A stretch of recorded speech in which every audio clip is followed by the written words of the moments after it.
Let's go ahead and duplicate the background layer, hitting Command J.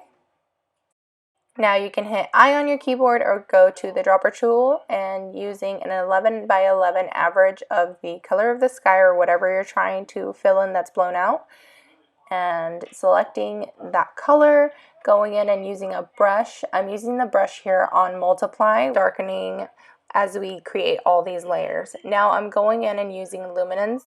Luminance is doing is it's targeting all the bright spots, all the shadows and everything, and kind of blending them together.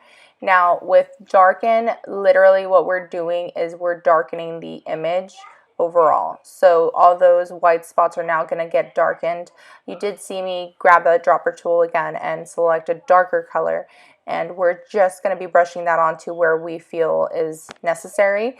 Now, I do have the opacity very low. It's in the 10s.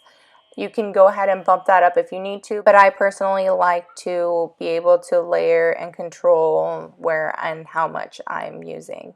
And then overall, you can drop that opacity of the whole layer together and just kind of use it as you like. And that's it, guys. I hope you learned something new, and I will talk to you soon. Bye!